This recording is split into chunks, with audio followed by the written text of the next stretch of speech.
Let's talk about the renter class. Oh, This video popped up from Breaking Points, one of my favorite news channels on YouTube, but they're the ones that covered the story. And the quick takeaway is under 60% of American homes owned by the primary residence, meaning the people in the house own the home, is getting to be less than 60%. Not too long ago, it was maybe 70, 75%. Obviously, the higher that number, the more healthy you would assume the society is. Yep. The lower the number, the less healthy, because that means less people own more properties. And that means it's harder, hypothetically, for people to afford a house. 100%.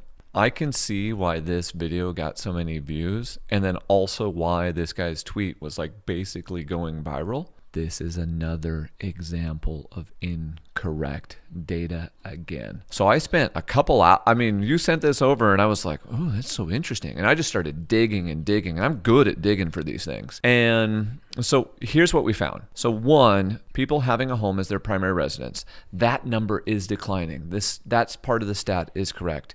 And it was in the upper 60s going into the Great Recession. Okay, that's part of what caused it was we gave everyone loans they shouldn't have got. And then that number has dropped. But this number says it dropped all the way to 60. So it was just at like 64, 65. And they're saying it's 5% less. So I went in and I read this person's whole tweet stream or X stream or whatever it is now. And then I went and looked for the source of the data. And so what they say is the source of the data is they say it's the Census Bureau. So then I went to the Census Bureau and I dug through everything at the Census Bureau. The numbers don't match. So the Census Bureau's second quarter 2023 statistics, this was released just last month, and then the next one is coming on October 31st, says the home ownership rate in the US right now is 65.9. So much higher than what they were talking about. But see, this doesn't make for the drama. And that's one thing we're seeing across the news, across TikTok, Instagram, Facebook, is people throw what feels like a good stat or looks like a good stat out there with no context and without multiple sources to back it up. And it creates that fear and that emotion. Because my immediate thought on this, it actually caused my heart to sink a little bit. I was like, oh my goodness, are rents, are they taking over? Because here's why. Is inflation affecting all Americans right now? Are prices higher? Yes. Is rent higher? Yes, generally speaking. Or it's kind of tapering, but it's high. It's high. So everything is higher. So we want to immediately have a boogeyman or a stat to blame to say, this is the problem that's causing this. This is what's forcing this rental nation. And then what happens is then we say, it's corporate America. Well, let's dig into that real quick. Who is the big bad boogeyman in corporate America? Well, that's BlackRock.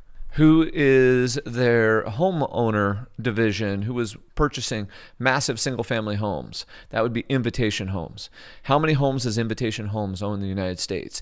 80,000 homes. Okay, now BlackRock did sell off Invitation, so they're no longer together.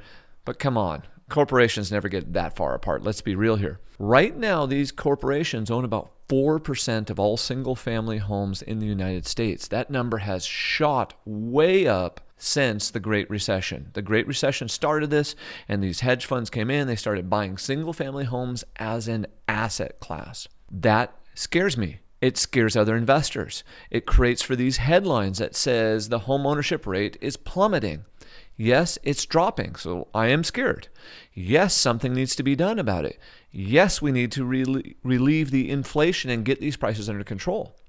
But these interest rates are causing more people to go into the rentals too. So the next part of this was I was like, well, okay, so if they own 4%, that's a big number. How much more did they buy in 2023 versus 2022? In 2022, CoreLogic said that the corporate buyer represented as much as 22% of the transactions. 1 in 4. Okay, so even though they only own 4% today, if we allow this to continue, there will become a point where we will have that rental nation. You will own nothing, you will be happy, and you will pay them, and they control the media. George Soros. Bingo. All those people. But the question is when the market changed, what happened? So these investors, these large-scale corporations, these hedge funds, they're third and fourth quarter of 2022, significant decline. Invitation Homes, once again, the big bad one, has been a net seller in 2023. Not a net buyer, a net seller. And what that means is they've sold more properties than they've purchased. Why are they doing that? They probably need to bring more cash back into the system. They probably want to sell some at some higher prices in case values go down. That way they can continue to pay out money towards their funds. And they're also trying to cash up for potential good deals in the future. We talked about this on the previous episode, how commercial capital stacks are upside down. Well, that also affects some land development projects. That also affects some townhome projects. So if I'm Invitation Homes, I'm going to go cash up. I'm going to get ready, and I'm going to step in and try and buy these distressed assets when they become available so I can take up whole new neighborhoods. I think that's really what's going on here, but we need to be very careful that the media, the internet, the algorithm has gotten very good at tricking us and feeding us this emotional story that causes our hot buttons for us to immediately hit the share button and immediately comment without going and digging into the actual facts. This is a problem. It's not as big of a problem as this, but this problem is going to continue to grow. And there's legislation coming where they may or may not start to try to limit how many single-family homes that corporations can own. Yeah, the boogeyman before was foreign investors. Remember, that was Yes. an issue. And Canada, Vancouver, BC specifically, they had a lot of, I think, Chinese investors. And basically, they're moving their money from their country into a country they thought maybe had more growth potential, maybe more stable, because that was the culture over there investing wise. You invest into real estate, Yep. new developments, and they're just looking at Vancouver as a place to do it. This is not new, but it seems to me to be logical that would be getting worse, maybe not to the degree of this article. The reason I brought this up, and by the way, this is what I want to know. That's why I send it to you. But the reason I bring it up is the general sentiment of people I talk to is not only is inflation going up, but more so houses are more unaffordable. Yes. I mean, naturally with interest rates as high. Well, if the prices don't come down, because that's normally what happens. Interest goes up, house prices go down. And we didn't see that balancing act. So it's actually worse now. It's a double whammy. And you even said if interest rates go down, that means house prices go up. Yeah, it's a triple whammy because then you go back to high inflation and expenses.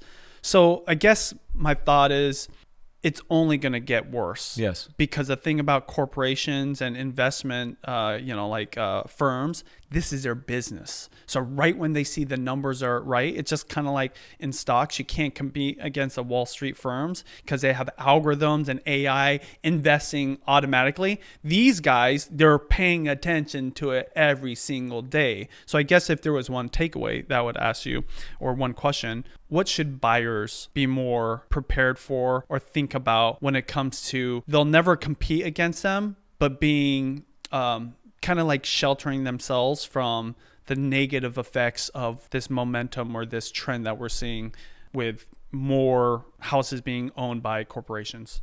There are areas of the country that are more prone to this. So in Georgia, the majority of the homes purchased in 2023 were done. Not the majority, I'm saying that incorrectly. The largest percentage of purchases by corporations happened in Georgia.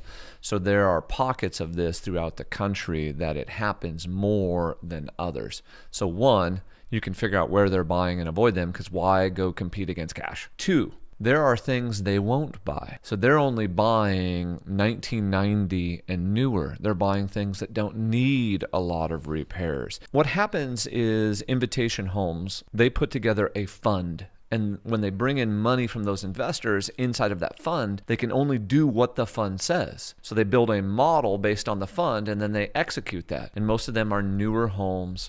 They're located near transit, desirable. Okay. So how do I compete with them? You don't. You figure out where they are, and when they're zigging, you zag. Okay. And you basically just avoid them. Secondly, off market, they're never going to go for anything off market.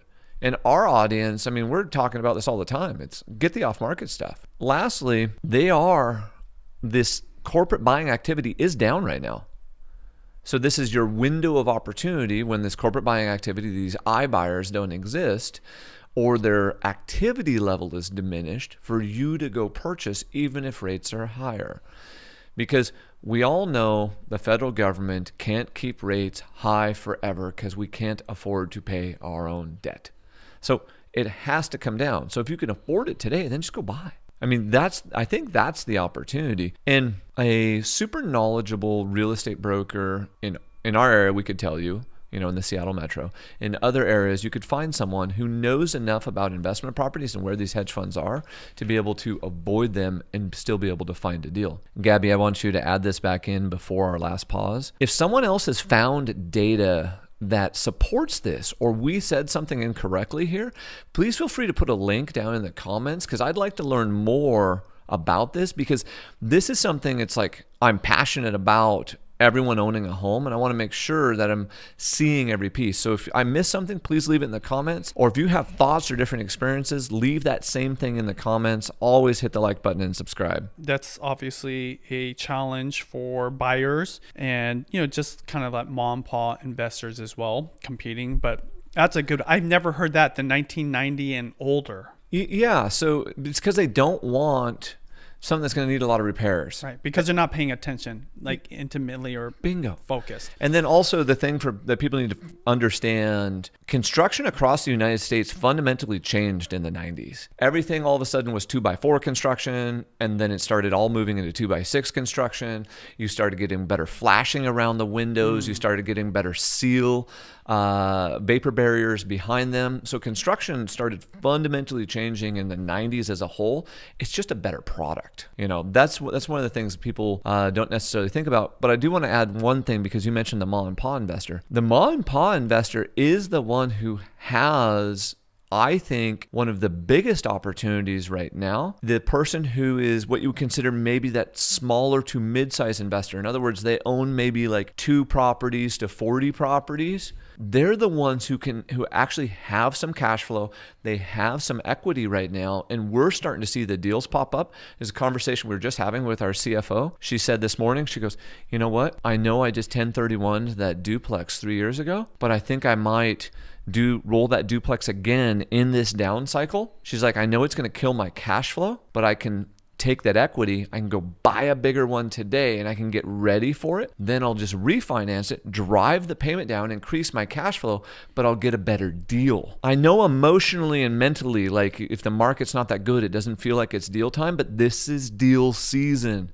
It's deal time. Let's go. Let's get it. Boom. When you're chatting with a seller as an investor, there's some powerful questions that you need to bring into your repertoire that you should be asking everyone. You want to understand price, timing, and motivation. What is the price I want to sell it for? What's the timeline I want to do it in? And then on a scale of 1 to 10, what's your level of motivation? And why are you motivated or not motivated to do it? As you're doing that, we're also working on forward, family, occupation, recreation, and dreams. See, if I understand Benji's forward, family, occupation, recreation, and dreams, he feels known, heard, understood, and we're connecting. I'm also starting to understand why they're selling or thinking about selling. So we were chatting with this gentleman who owns a property in the Silver Lake area of Everett. And we're going through the questions. Why are you moving? I'm retired. Where do you want to move to? Eastern Washington. Why? I really want to be able to garden. I was like, you're serious? He's like, yeah, I want to be able to garden. And I've been retired, and I used to do maintenance for the King County Housing Authority, and I just want to move.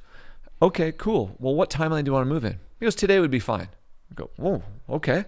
What about the rest of your family? He goes, well, I'm going to tell the girls that they can come with me, or they can stay. If they want to come, that's fine. If they want to stay, it's like they're adults. Okay. Is there anything that's making this happen sooner or later? He's like, no, I just want to get my price.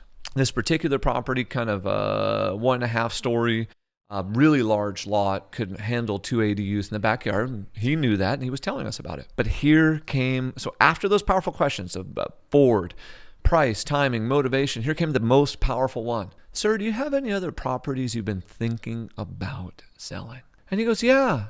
But he didn't say yes immediately. He goes, well, what else do you do? So he's checking the temperature. I said, well, we do multifamily, we do townhomes, we do these DADUs, these detached accessory dwelling units. I was like, we don't build luxury. We don't build office. We don't do industrial. And, I don't really build like downtown Seattle. I was like, what are you thinking? He goes, oh, I got this development project up here on the hill in Marysville, Would you consider looking at it?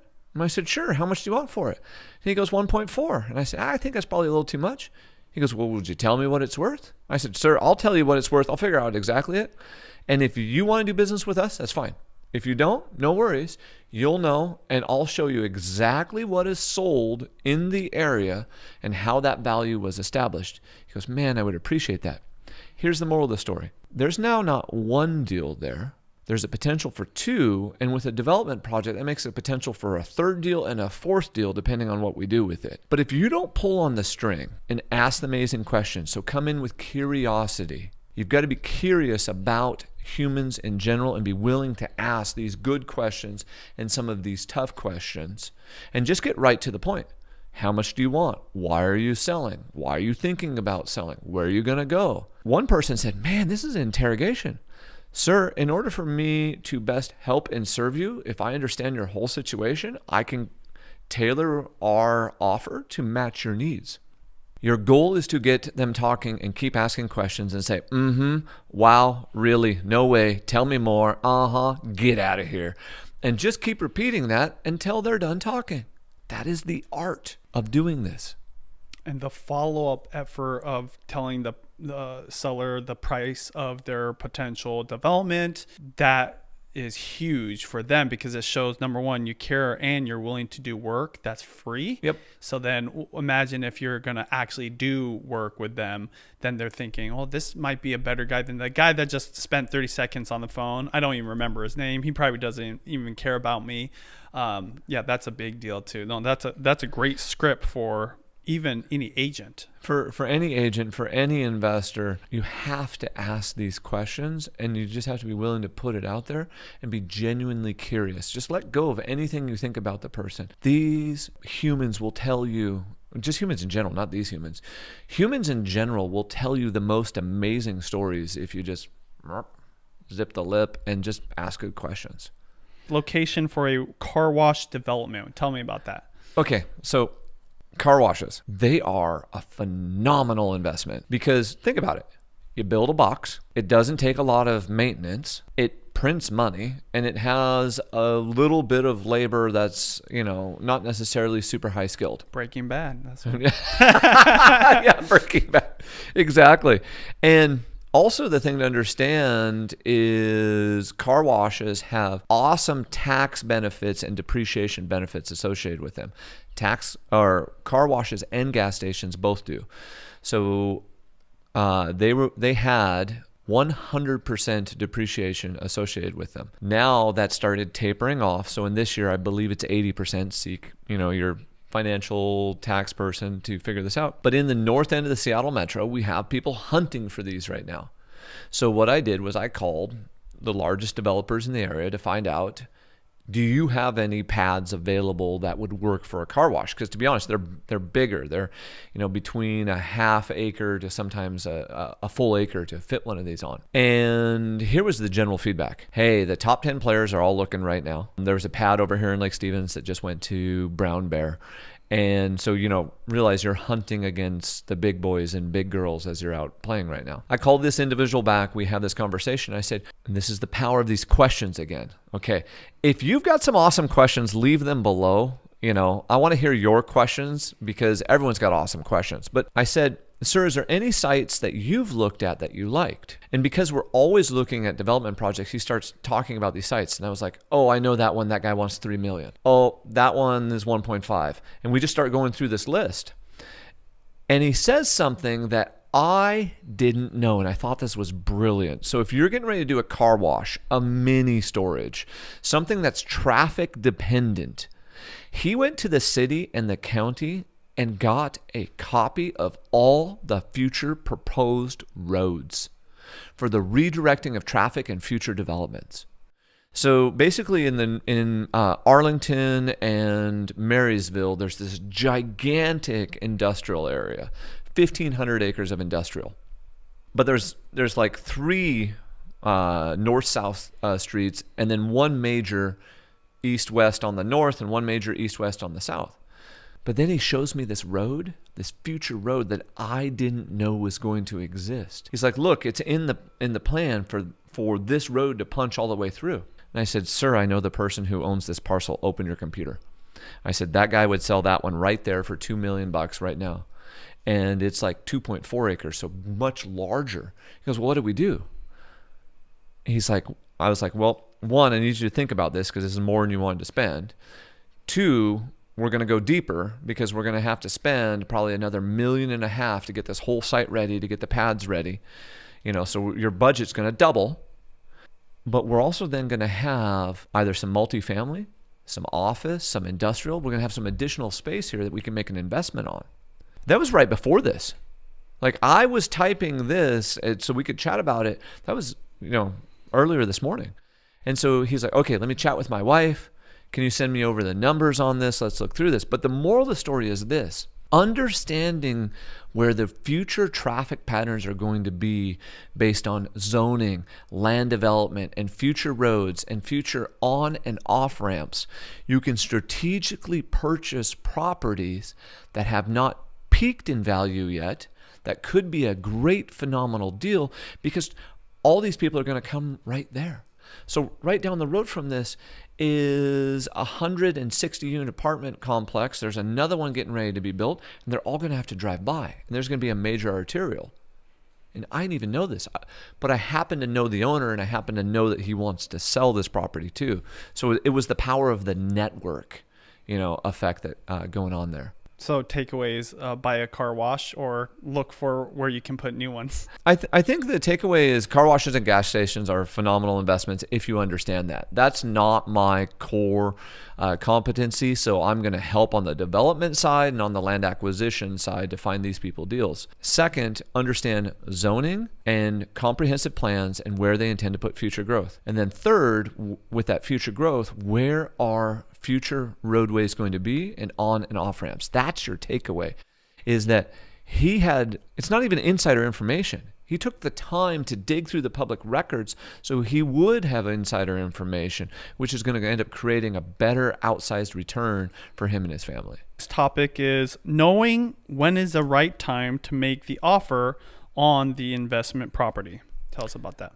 So we're working on a development project in Everett, city of Everett, and this came from one of our guys door knocking.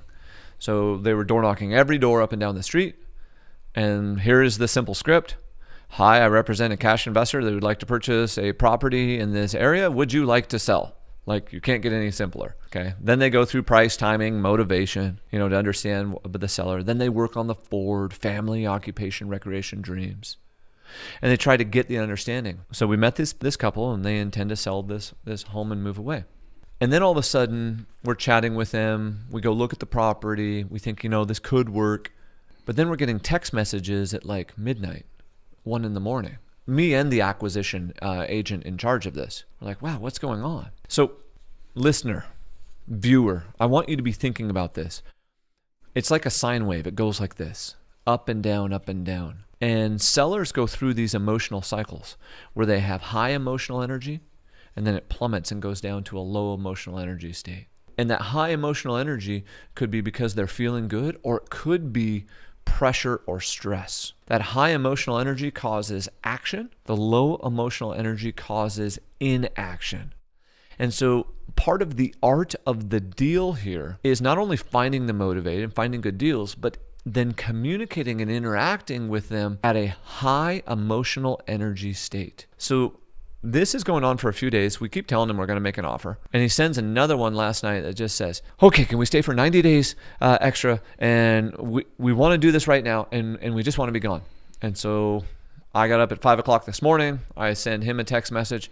I'm happy to chat with you about all of these. When are you available this morning? Because what I'm trying to do is I'm trying to connect during that high emotional state, because they're more likely to negotiate with me and give us better terms.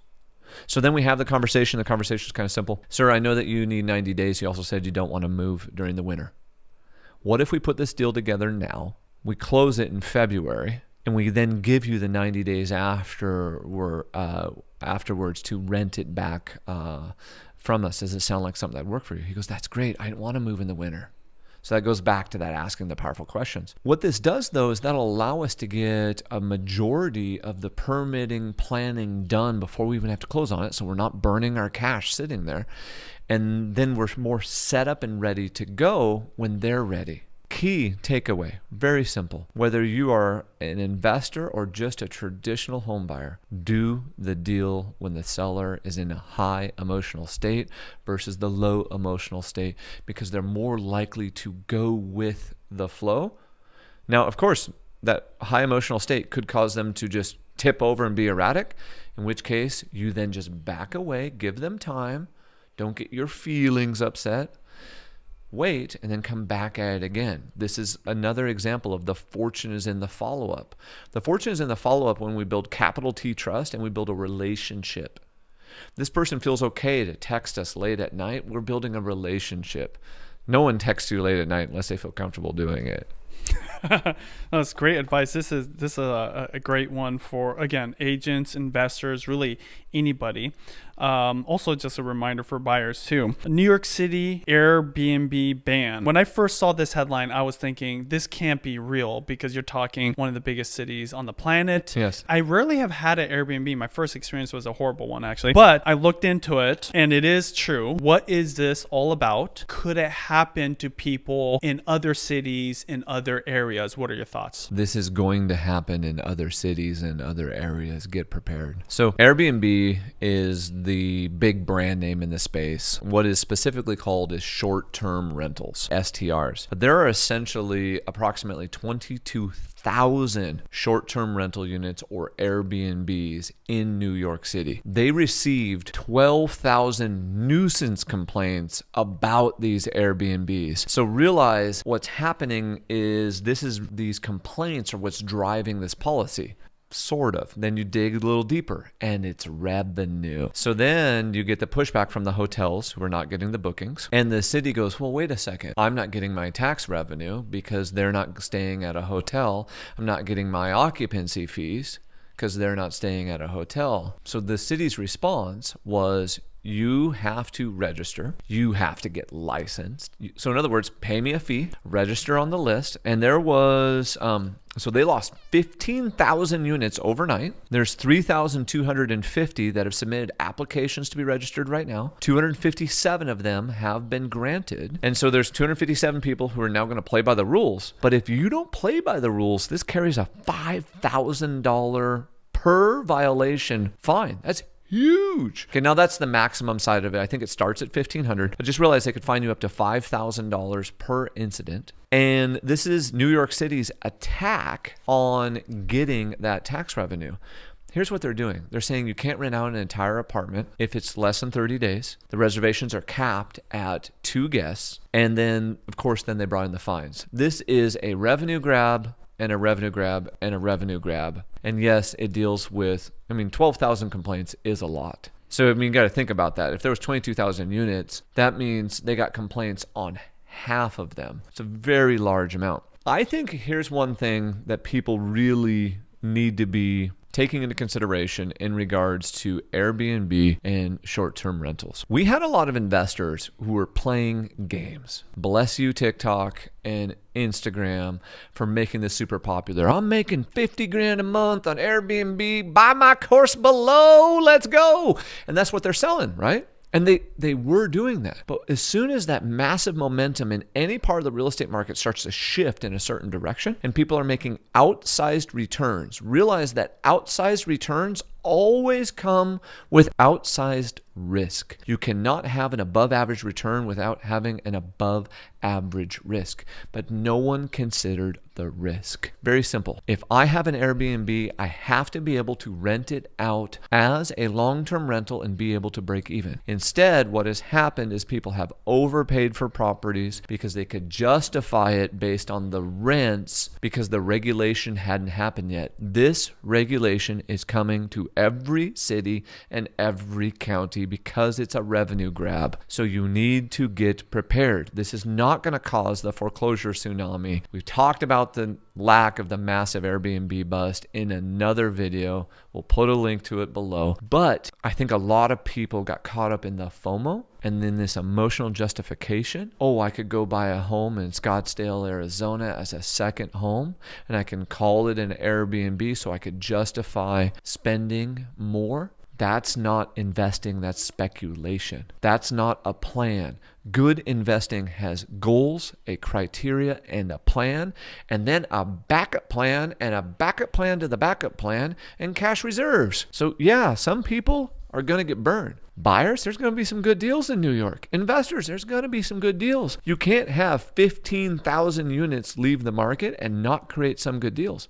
But that's a drop in the bucket. So it's not going to cause like a massive amount of foreclosures. Also, I want to hear from people who are listening, like, how do you feel about this? Should there be bans? Should they have to register? Tell us in the comments below, because I think I'd like to dig into this topic a little bit more. Maybe do a little more video on like how to protect yourself, how to properly price. Because this upheaval, always understand my logic in investing is pretty simple. Anytime there's massive change or upheaval, the other side of that coin is massive opportunity. I don't know exactly what it is just yet, but in that Airbnb space, there will be a bunch of opportunity created because this upheaval is happening everywhere. One of the positive results for the general population is potentially more rentals, right? Yes. It goes from short-term to long-term rentals. Any thoughts about that? Because that to me seems like a positive, and that's one of the reasons people are reporting on this in support of the people that live in these neighborhoods where so many Airbnbs popped up. There's not enough Airbnb units to dramatically change the rental market, and not all of these cities and counties will force the change fast enough to help the rental market as a whole. New York City may get some reprieve for a moment, but there's a reason it's some of the highest priced, most expensive real estate, in the United States. I don't think that reprieve will last long. People will have to scramble around. Once again, so that's going to create opportunity, probably on the rental side, probably on the investor side, probably on the home buyer side, but it's going to be a short moment. This hasn't happened everywhere in enough major metros, but it's not such a big problem that it's going to cause rental prices across the U.S. to dramatically change. All right, you guys, subscribe for more podcasts around real estate and specifically the Seattle area. If you'd like to reach us for any reason, you can click the link above in order to contact us. Also below in the description is a phone number that you can text message. As always, thanks for watching. Please subscribe and click that like button. We appreciate you.